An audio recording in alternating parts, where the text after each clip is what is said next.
everyone, and welcome to Rocky Top Review presented by CHI Memorial. We're on Mix 104.1 and we're on MixTV.tv. Thanks to a Thursday night season opener, Tennessee was able to get a jump start on preparing for a big road test today when, as the Volunteers head north to take on number 16 Pittsburgh and try to get revenge for the 41-34 loss in the second edition of the Johnny Majors Classic. And that's the way we open it up. I'm joined as always by Steven Shelton, by Reverend Jason Cox, and by the commish himself, Josh Rogers. Guys, first of all, I guess good afternoon. How are you?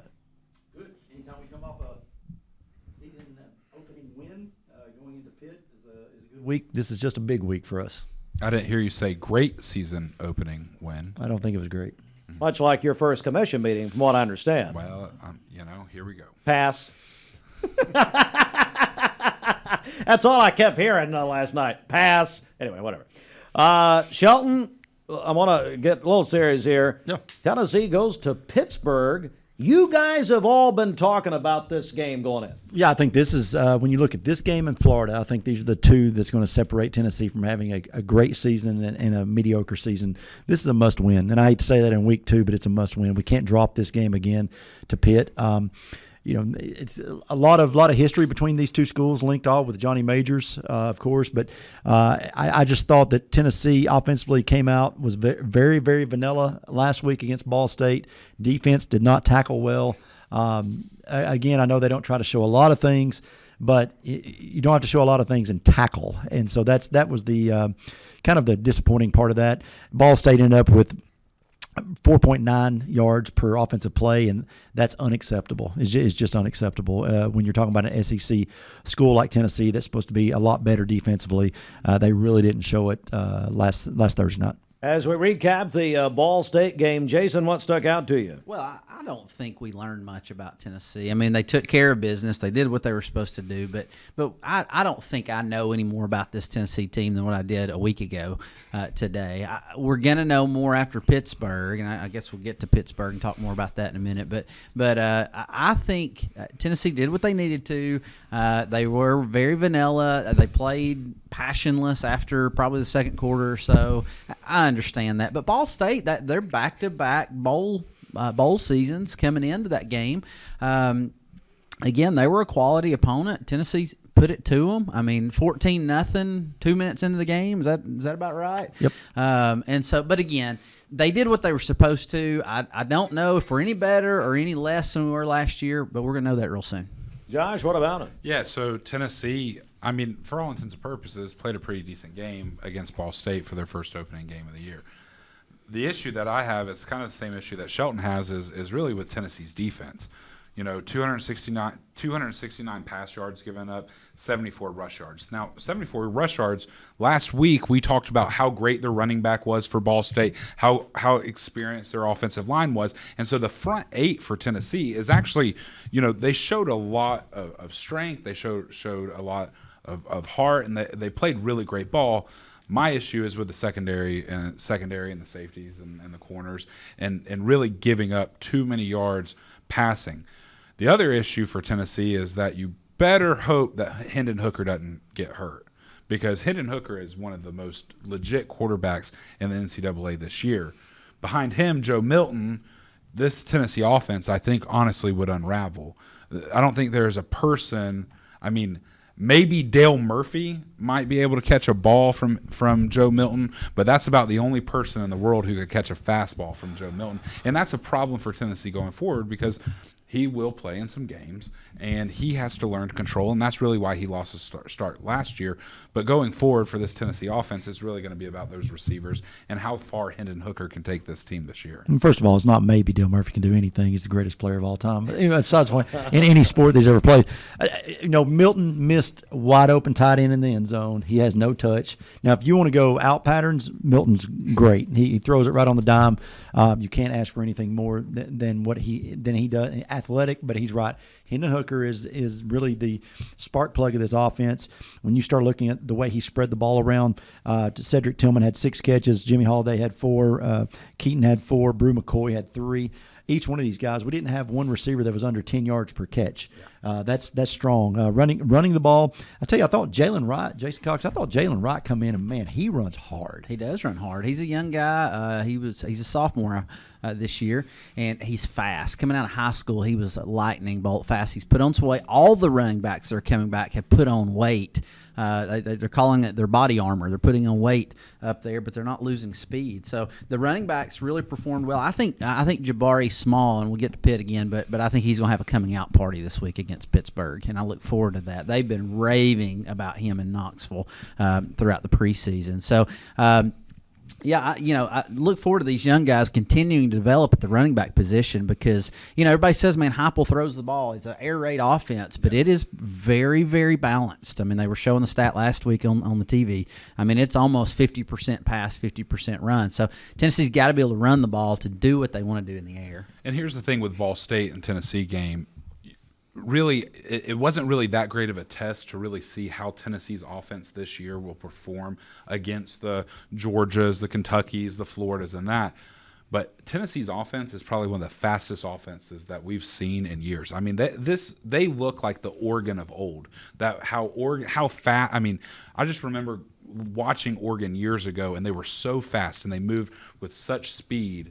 And that is what Tennessee's doing now in the SEC. I just don't know the longevity of how far you can keep that up for an entire season without going back and reverting back to some pro-style offense. But for Tennessee, they get that really good test this week against Pitt, and we'll be able to see how that offense stacks up to actually a legit defense when it comes to Pitt. Oregon used to make me, when I saw them want a Mountain Dew, was really what I wanted when I'd look at the Oregon uniforms. Which one? I don't know. Okay. I don't know. It's just the yellow and the green. I watched Oregon last week.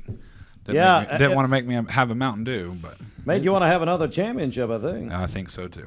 You were there in Atlanta, Josh, last Saturday. Yeah, unbelievable game. Georgia is honestly second to none when it comes to their offense and their defense this year. I think that you look at the teams that are around the country from the big games that we watched last week, Notre Dame, Ohio State, Alabama had a cakewalk test game last week. Georgia is better than they were last year, and it's going to be a powerful season for the Dogs. Yeah, go ahead. If Oregon's truly the number 11th team in the country at the end of the year, Georgia may be the greatest football team we've ever seen because they absolutely demolished Oregon in every facet of the game. All right. Well, let's take a break right here. Coming up, we're going to preview today's game with Pittsburgh. It's Rocky Top Review, Mix 104.1, MixTV.tv, presented by CHI Memorial.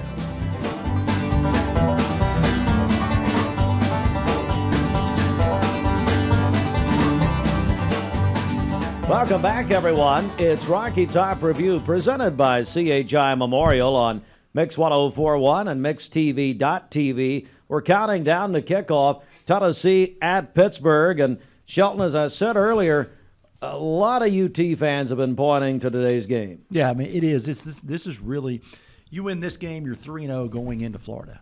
Now, Florida in the preseason wasn't supposed to be very good. The Florida that I saw Saturday night looked pretty good. They weren't terrible defensively. Offensively, Richardson is a man amongst boys out there right now, and so that Florida is much improved. I think offensively, again, question still defensively, but this Pitt team, you look at last year, I think everyone will agree. If Hendon Hooker starts the season as the starting quarterback, we win this game last year. He didn't, but he has this year. You know, Kenny Pickett is gone. He first-round draft pick to the Steelers. He was, Pitt went on to win the ACC. This wasn't a bad loss by the Tennessee team, but this year Tennessee goes in as a 5-point favorite. I just think that Tennessee needs this victory to give them the confidence going into that Florida game. And if you're 3-0 hosting Florida, listen, that stadium will be packed and it'll be loud because maybe for the first time in a few years, we really believe there's a chance for us to win this game at home. Wow. I tell you, Jason, look, UT at Pittsburgh. What do you make of it? First of all, I love this game. I could see this becoming a non-SEC rivalry, maybe something we play twice each decade or whatever, just with the Johnny Majors history. I remember we did this show last year, and we did lots of Johnny Majors stuff, and it was real cool, growing up in the 80s. And knowing Johnny. So I love this game and what it means, and hope to see it again in the future. For Tennessee, we've got, I'll tell you something to keep an eye on is, can we get to the quarterback? Their quarterback's out of transfer from USC.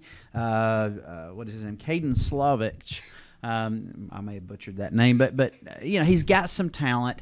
Last week against Ball State, it was 3 drops and the ball came out. So our guys just didn't have any time to get to the ball. It was hitch routes, it was crossing routes all day long. Pittsburgh's going to try to push the ball down the field. They're going to try to throw it down the field, which may give our defensive ends, defensive tackles a chance to get home. They're going to have to. Okay, we're going to need to sack the quarterback 2 to 3 times. We're going to need to put pressure on him all day long. And if we can't, then my fear is that this will be a repeat of the Purdue game in the bowl game last year. It would be a high-scoring affair that in the end we just can't keep up because we can't tackle anybody. But if we can get to the quarterback, I think we can cause some real problems for Pittsburgh. Our offense is going to score, and so I think it's going to be a fun game. I think it's going to be a close game, and I look forward to it. Josh, UT at Pitt today. Yeah, I think the big thing is you are right. The offense will score, but I think one of the big things for this game is going to be time of possession. When it came to the game last week, the backyard brawl, Pitt between West Virginia, Pitt ate up the clock the entire second half. I mean, they can run the ball. They've got great running backs. They had 384 total yards against a West Virginia team. That was no slouch. I mean, that last week was almost a home game for West Virginia and Pittsburgh. They actually had West Virginia fans were buying season tickets to Pitt just for this game, and now they're selling all the tickets to the other team. So for Tennessee, I think this is a big week for them to travel as well for the fans. I think that there's going to be a lot of Tennessee fans in Pittsburgh. I think that for Pitt, though, for this game, with Pitt playing West Virginia last week, they had a tougher test week 1, and I think that speaks volumes for their team. I think Tennessee coming in, they have to travel to Pittsburgh. The loss of Kenny Pickett last year for Pitt is huge. I mean, that's undeniable. I mean, he's going to go to be probably a starter in the NFL, maybe not like a long-term guy, but he was a great quarterback for them. Going forward, I think this week Tennessee really has to control the ball. They have to be able to score quickly, score often, but it really comes down to that defense and how well they can make adjustments from last week against Ball State to go against these big Pitt receivers this week. I compared it to the Purdue game last year. Maybe the better, if you say they really want to slow it down, maybe the better comparison is the Kentucky game last year, where Kentucky just tried to let the air out of the ball, to use a basketball phrase, and just keep the ball away from Hendon Hooker and those guys. Maybe that's what it turns out to be. I think Tennessee's going to be efficient on offense. We're probably not going to win the time of possession game, but I could see Pitt trying to just play keep away from us and keep the scoring low. Shelton, what does UT need to do? Well, they're going to have to get to the backfield. Pitt's going to line up with 2 tight ends. They're going to line up in an I formation sometimes. They're going to go heavy packages. They're not going to do anything real fancy on the offensive side of the ball. They're not going to be shock you very much with trick plays. They're going to try to run it down your throat. They're going to try to get the ball to the receivers on the outside. I just think that Tennessee, Jeremy Banks has to play a great game. Mm-hmm. He has to clog that middle. If not, they're going to run on us all day. Going back to what Josh said, Tennessee fans won't travel to this game because Tennessee turned down all the tickets. They gave us 400 tickets in the 500 level. Now, we gave them 2,200 tickets in the lower bowl behind their bench last year in the lower corner. If you look right behind you, you'll see blue when Florida's there. Same tickets, gave them 2,200 seats in the lower bowl. All that Pitt offered us in the old Heinz Field is 400 tickets in the 500 section. The athletic department turned down every ticket. Wow. They gave them enough room in the lower section for the band. Everybody else is on the very, very top level. Now, imagine, Tennessee has 2 levels. Heinz Field has 5 levels. Gave 400 tickets in the upper deck. So Tennessee's been buying tickets off StubHub. Tennessee will not have a section of people like you normally do on road games. So Pitt has really kind of ruffled the feathers already of the UT athletic department with this move. For whatever reason, they've decided to do this. But Tennessee, again, yeah, I mean, it is. I think Tennessee, Jason watched the West Virginia Pitt game. I watched the West Virginia Pitt game. Tennessee's got to look at one-on-one opportunities on the outside. Pitt does a very good job of tackling. However, it looked like when their DBs were one-on-one, they really could not stay with the West Virginia receivers. Now, I'm not saying anything negative about the West Virginia receivers, but Tennessee's receivers are better. They're faster, they're stronger, they're bigger. So I think Pitt is going to, Tennessee has to look, Hendon Hooker has to look for those one-on-one outside with no help over the top and getting the ball to our playmakers. But I really think that this is Small's breakout game. And I think Jason said this. I think look for some screen passes, look for opportunities for some screen passes and some play action. I really think if Tennessee establishes that, if they get the passing game going, Pitt's going to have to back off to some of that pressure that they were able to put on West Virginia. And when they do that, I think Small could run for 100 to 150 yards this game. And if he gets over 100, Tennessee wins this game. Jason, what do you make? Oh yeah, I agree. I think Jabari Small is going to have a field day. I believe Brew McCoy. I mean, I couldn't believe how big that dude was when I saw him wearing that number 15 jersey. Did you notice that, Shelton? Oh, yeah. That was kind of sweet for us Tennessee fans. There's been some really really good number 15s out there. The most recent, Juwan Jennings out in San Francisco. So, man, I really think Brew McCoy is going to have a breakout game. I think they're going to play a lot of press man coverage, and he's going to knock defensive backs on their tail and run right by them. Cedric Tillman is a big old body guy too that can fly, our leading returning receiver. And so I look for the offense to push the ball down the field hard. And once Pitt bails on the run game, I think Jabari Small is going to absolutely run wild today. I mean, 150 yards maybe more. I think it's his kind of game. And back to Jeremy Banks, this is a Jeremy Banks game. It is. Okay, because they want to be physical. They want to be physical on offense. I heard something this past week. Pittsburgh announced their starting lineup last week with 6 offensive linemen. Yep. Okay, they want to be, they want to be tough. They want to be mean down there. It's a Jeremy Banks kind of game. Yep. Josh? Yeah, I think that it all comes down to how Pitt's defense responds to this high-flying Tennessee offense. I think that if Pitt comes out and they really play a game like they did against West Virginia, try to slow down the game, slow the ball down, like Jason said, take the air out of the football, Tom Brady it a little bit, then they might actually have a chance to kind of slow down this Tennessee offense and keep themselves in the game. I truly believe, I agree with you guys. I think that Small will have a big game. I think that Brew McCoy and these other these guys will have big games, but I also think that Pitt will have a big game as well. I think that this game comes down to the fourth quarter, and it will come down to a game who has the ball last and who can score going down to the end of the game. And I think that really it's going to be a lot closer game than a lot of people think. All right, stand by. We're going to come back with a final segment and get the picks of the guys on this edition of Rocky Top Review. It's presented by CHI Memorial. 2 things to remember. CHI Memorial Convenient Care is open 7 days a week. They're right there in the public shopping center on Paula Parkway in Cleveland. And download the free Mix 1041 app. It's free thanks to CHI Memorial. You can listen or watch Mix 1041 or Mix TV on our Mix 1041 app. Download for free at mymix1041.com. We're counting down to a 3:30 kickoff today. Tennessee at Pittsburgh. Coming up, our final segment. This is Mix 1041.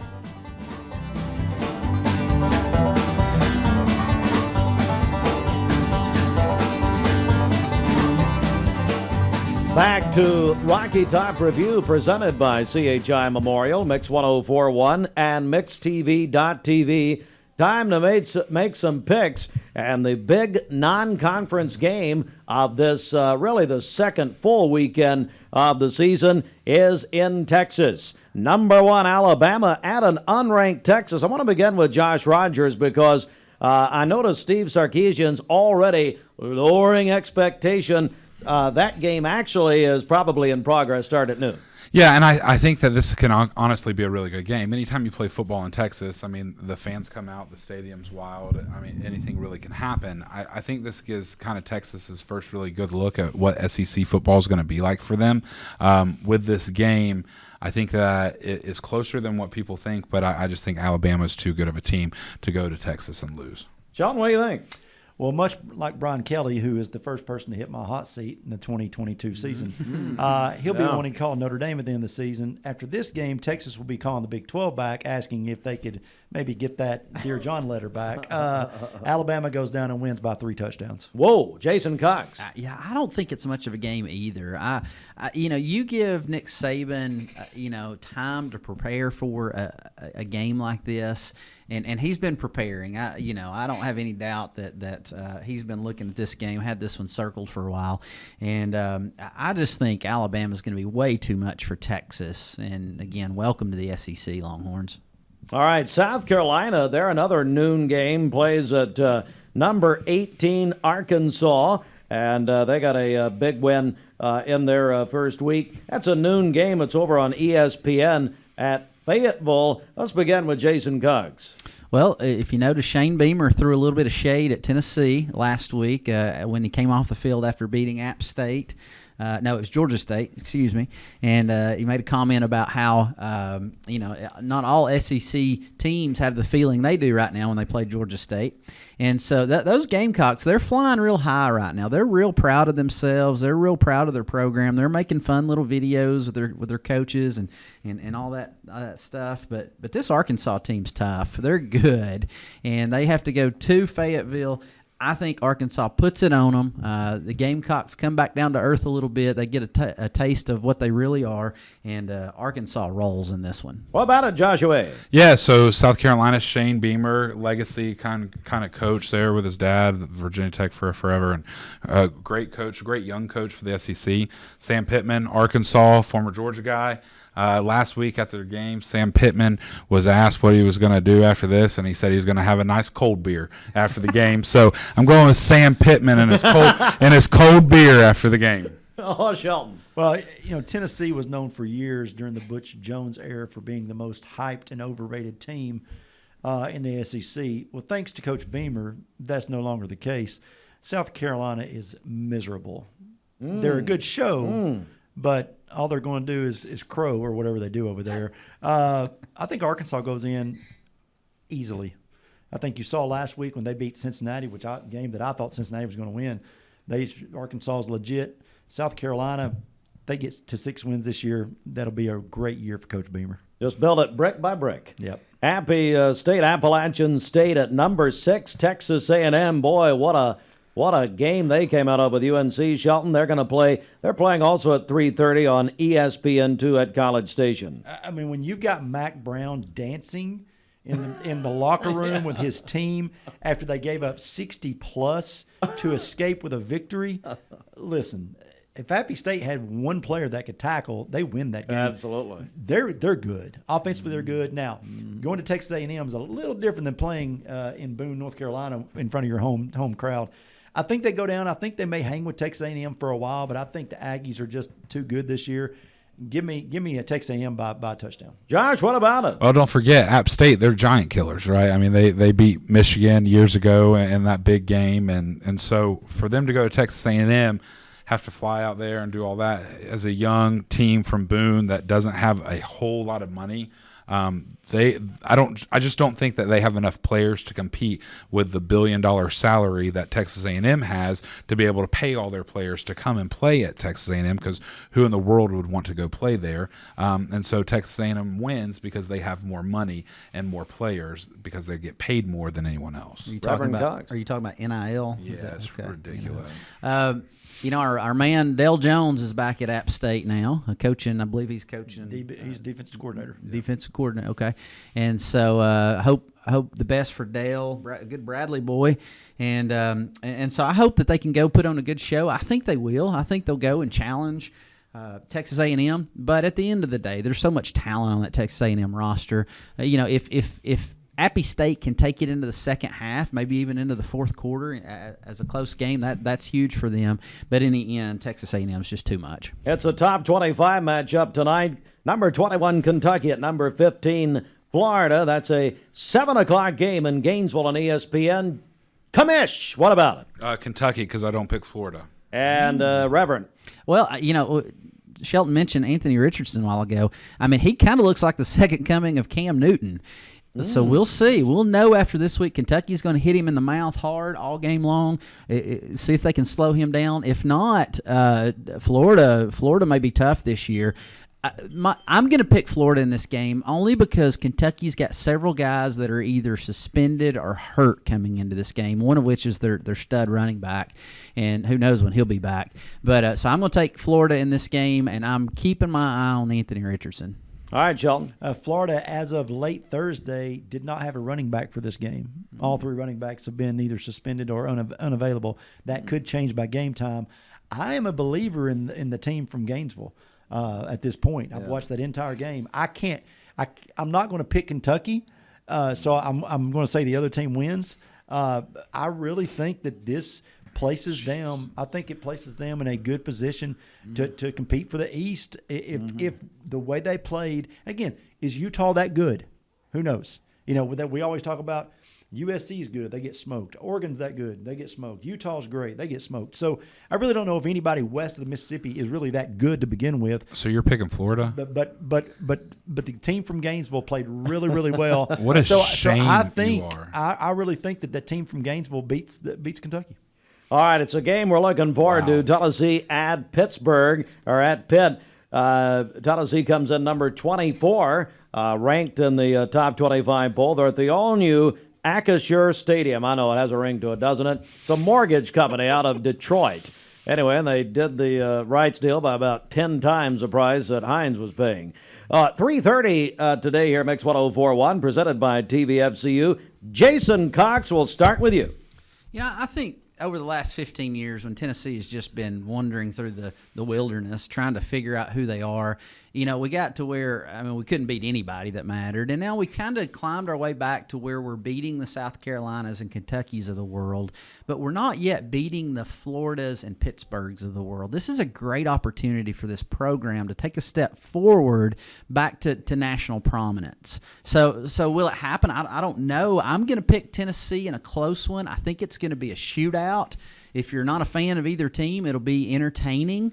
And but I think Tennessee wins. Again, I think that Jabari Small has a breakout game. I think Brew McCoy, we know his name very, very well after this game. I think a guy named Kamal had, and he intercepted the first pass of the game this past week. I think he makes a name for himself. About less than a minute. Side. Josh Rogers. Yeah, I think that this game comes down to two things: time of possession and how long Pittsburgh can keep the ball away from Tennessee's offense. I think Pittsburgh does a good job at that, and I don't think Tennessee scores enough points early to keep up with Pittsburgh at the end, and I take Pittsburgh by 2 points, like a field goal just to end the game to win it. Very close. Shelton. Tennessee 45, Pitt 24, biggest win of Heupel's career. And that is it. It's Rocky Top Review, Mix 104.1 and MixTV.tv. We're getting set to join the Vol Network. The Big Orange Countdown is next on Mix 104.1.